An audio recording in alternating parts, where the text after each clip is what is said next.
And unfortunately, Laurie Ann Blake's daughter is growing up not knowing the identity of her own mother. The Woman of the Seine. This next one is very unusual. It's called The Unknown Woman of the Seine and started in around 1880, when a body was pulled from the Seine River at the Quai de Louvre in Paris. The corpse was in perfect condition, and with no visible signs of violence or injury, it was concluded the young woman had committed suicide. She was taken to the public morgue and put on display, in the hopes someone would put a name to the unidentified body, a common practice at the time, but sadly no one came forward. During her time there, it's claimed the pathologist at the morgue was so taken by her beauty that he decided to make a cast of her face and created a haunting death mask, something he would most likely be arrested for doing today. But then something strange started happening. Copies of the death mask started to appear in shops across France and Germany and became a popular decorative feature in Parisian bohemian society. People became fascinated with the expression of this unknown woman, speculating on what drove her to take her own life. Unbelievably, young girls at the time even started to model their looks on the features of this unidentified girl. Then, in the 1950s, Dr. Peter Sattler was responsible for the life-saving technique we now know as CPR. To practice his technique, he commissioned a toy manufacturer to create a mannequin, which he later named Anne, and the face the mannequin was given was that of the unknown Seine woman. The saying is that she's been kissed by millions of people around the world, and in the US she is known as CPR Annie, and is responsible for saving countless lives. So know that it's the face of the unidentified woman who lost her life in the River Seine under mysterious circumstances all that time ago. This next one is quite upsetting, but it's also very interesting and mysterious. Interesting. It started on April the 1st, 1990, when a young woman randomly stepped into the road at Huntington Beach, California, and was struck by two cars.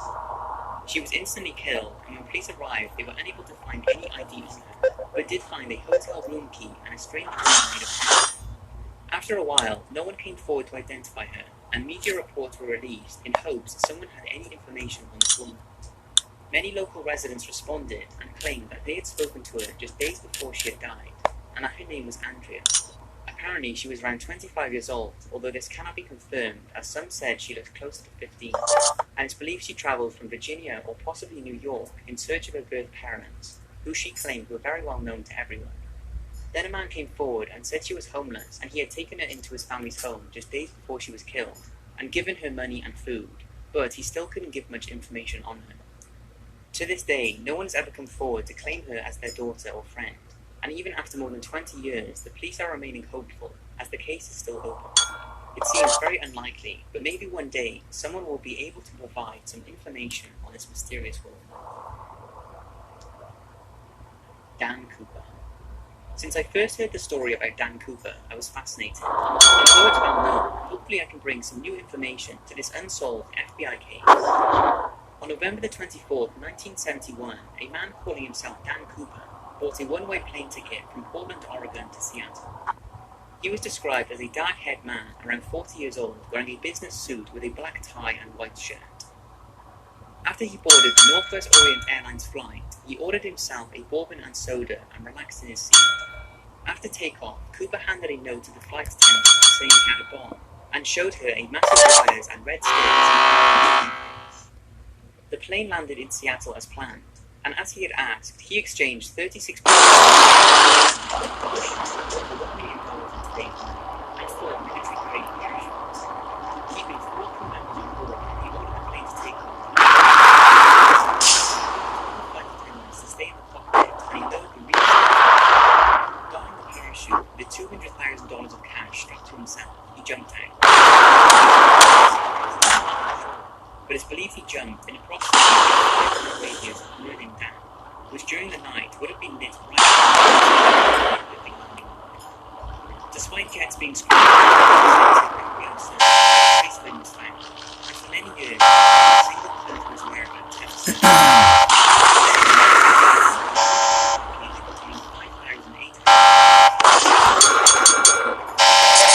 The serial numbers on these notes match the notes given to Cooper. And since then, what happened to him. Did he survive the parachute jump and land in the Merlin Dam waters? If so, why was some of the money left? Or did he fall to his death? If he did fall to his death, or Oh, why did I do that?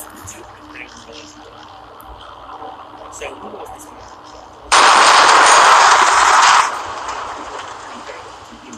And the fact he clearly had some knowledge of the aircraft in general. The common stare being no equivalent, which was something he quite speculation that he could have been a Vietnam vet pilot or even an ex-government spy. I've heard some say that this story is and seeing how quick it is involved, the people who prepared the parachutes for him, and the flight attendants, I find it hard to believe that this did not take place. Taking one Simmons as his real name, he is possibly put on an intense so despite many months away from solving the unsolved mysteries surrounding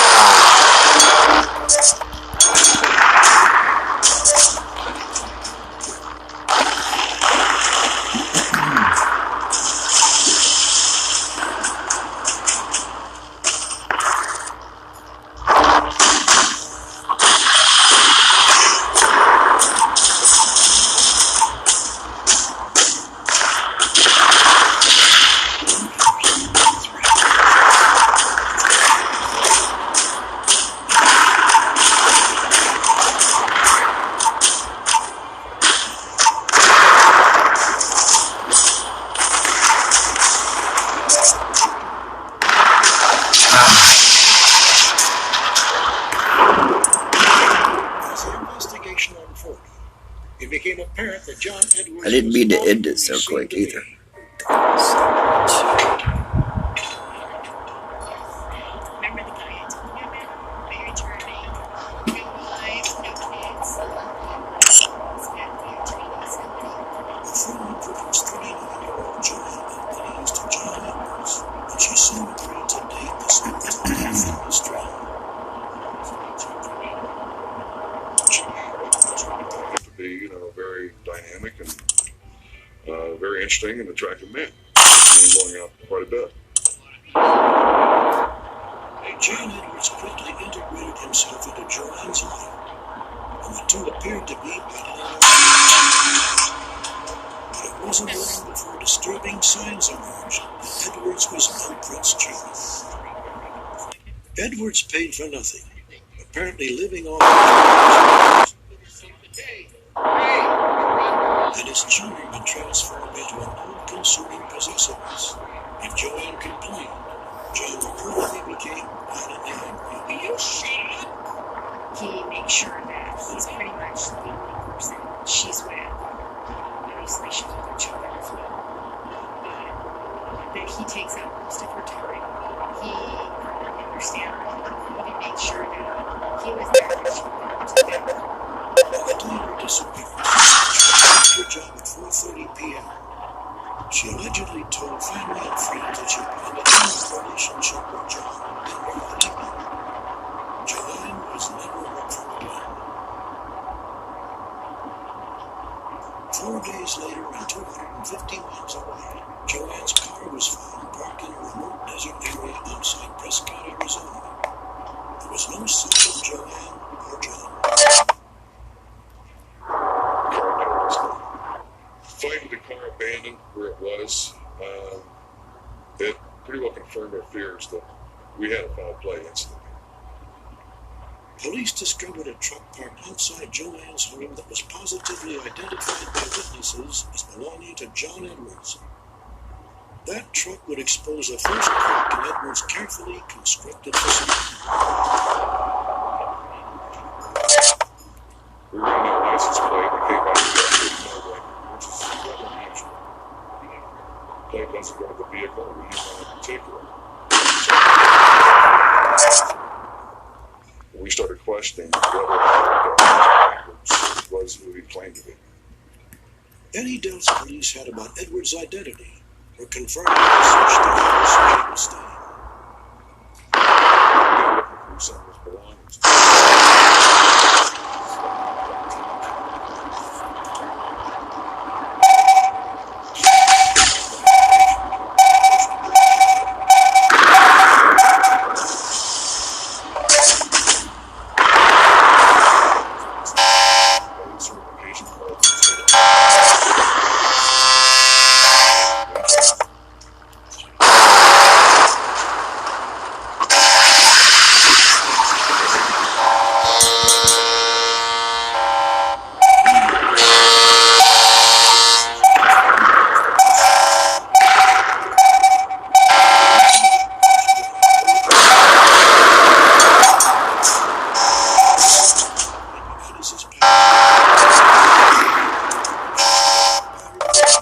that began as in wilderness.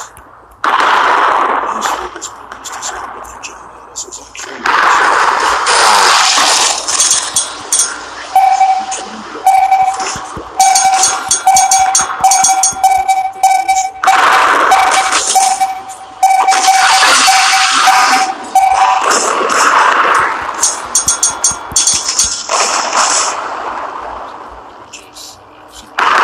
Oh shit.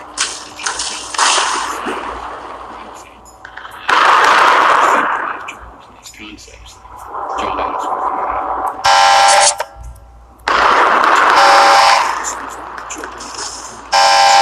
tightly knit fair.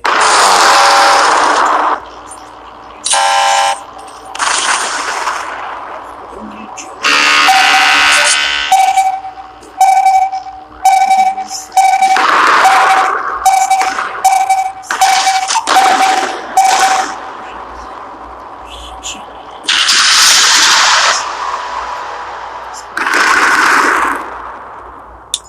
pushing me up against the wall with his hand against my throat. I told you to stay away from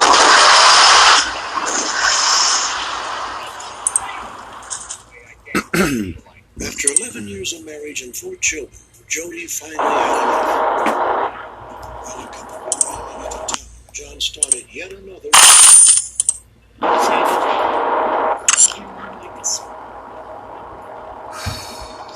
had to make a decision.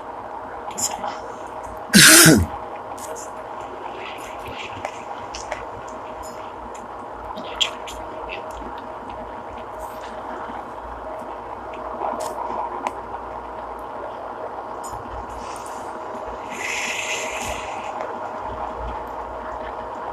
While John reported and chased her down and threw her back in the truck, Jody ultimately was able to escape. Shortly thereafter, she was granted a divorce. It was closed John as a state trooper. He's number 2 and 3.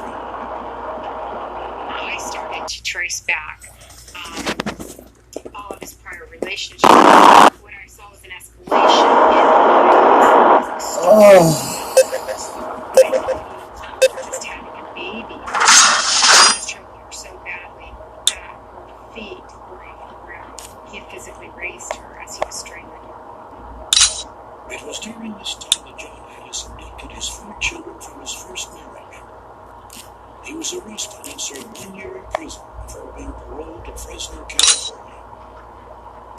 When John Ellis broke his parole and disappeared from sight. 5 years later, Alice resurfaced in Las Vegas as John Ellis, where he met Joanne Albanese. Authorities now believe that Joanne tragically became the alleged chronic batter's first murder victim. Our best guess on what happened was probably before they went to dinner. They got into a heated argument. And as a result of that argument, we that John broke out to Damn it.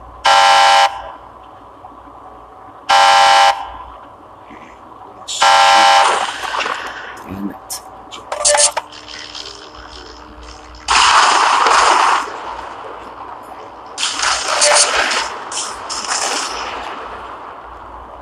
For 3 years after her disappearance,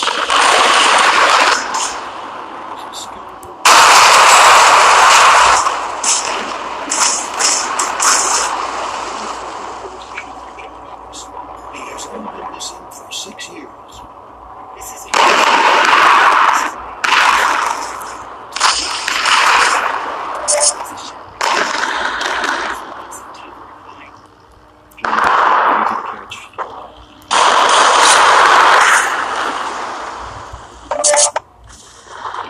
watches this segment and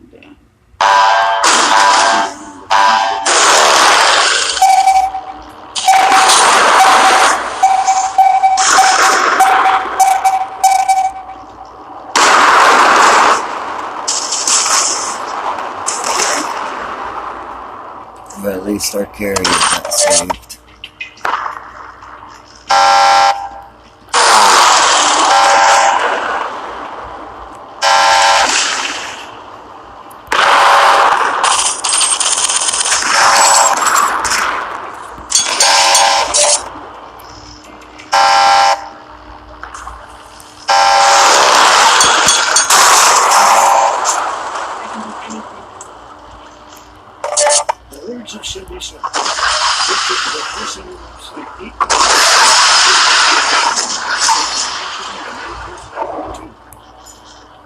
celebrate lifelong. Cindy grew up in South Korea, but left in 1995 to live with her aunt and uncle in Virginia and attend rich in family tradition, culture full of promise. Cindy was enjoying freedom in America. But in 2001, Cindy saw it was a Wednesday, a perfect excuse for students to party on a school. Ha ha ha. Damn, I saved our aircraft carrier. I nailed that other aircraft carrier, went in the line of fire, and retreated back to heal. Bro, I need a fucking medal for this shit, bro. Hell no. I need a medal for this. That shit thought. It was a very cute outfit. It wasn't like a sexy outfit. It was a very cute outfit.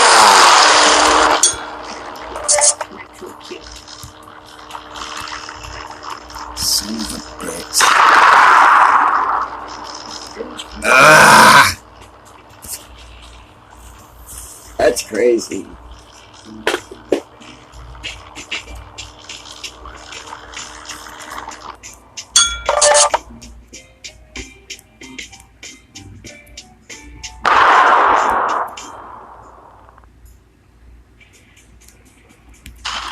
Next up, a friend was to play some video games, then home.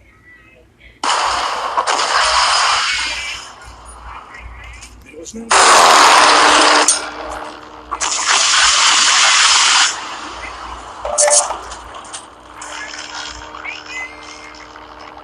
Stacy waved goodbye to her friend at work. It was on Sunday.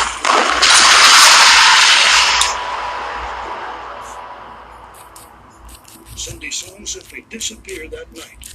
Police were bound. This fucking dumbass keyboard, man. Any of those pieces of the puzzle, and because of that, it seems. Oh, look at, check him out, man. He's top one, bro. South Korea. Oh, yeah. Listen. I wanted to be here for her, but I was in Korea. If God would just allow me to see, hear her, and touch her again, I'd be so grateful. Cindy was but she was also hardworking and responsible.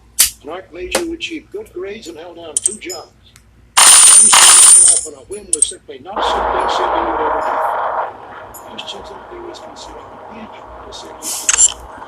But her fate remains a as well.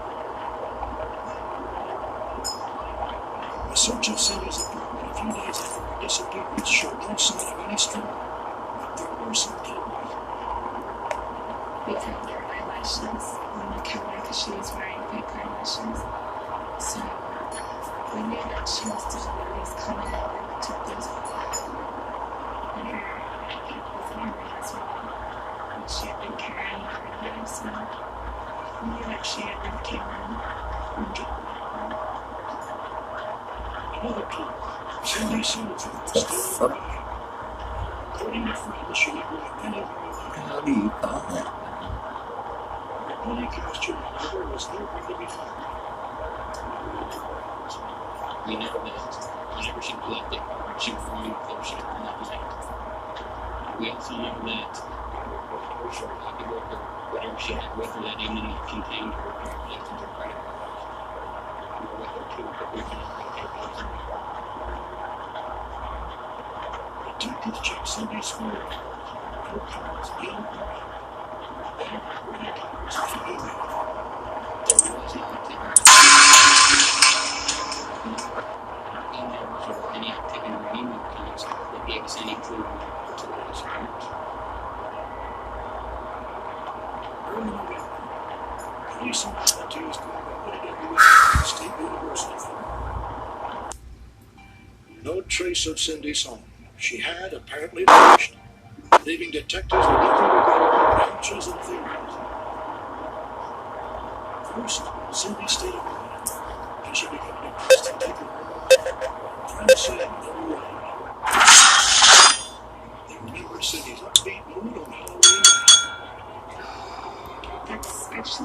she always is. She's very bubbly. She's just always happy, and she always wants everyone else to be happy around her. So Cindy wasn't depressed, and she was run off somewhere without telling anyone. That theory was also quickly dismissed. When we conducted the initial search of her apartment, some of the things we found were 2 tickets to a Britney Spears concert that were coming up a couple days after her disappearance. And we also found some printouts from where she had ordered a computer and was due to be delivered to the November 6th, so that she was going to leave the area where she would lose her pen to attend those functions. So what did happen to Cindy saw that Halloween night? Friends said it wasn't unusual for Cindy to run out to a nearby 24-hour market, no matter how late it was. Upon her going there or coming back, something happened, such an abduction. Maybe somebody had grabbed her and abducted her. A few days after Cindy's son disappeared, a chilling scene reportedly unfolded in Philadelphia's Chinatown desert. 200 miles from Cindy's apartment. The woman matching Cindy's description was seen. Later, the eyewitness came.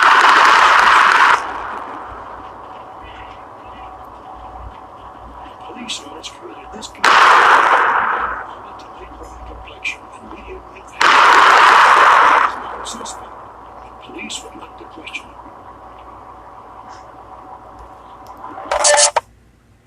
Meanwhile, Cindy's mother flew to Philadelphia to help in the search. Since her arrival, Ben soon saw national and international coverage. It is a seemingly endless ordeal, and she is not about to give up. I want to stay in America. I will do anything to find Cindy, because Cindy is always. This is the last word of Cindy's son. Seriously?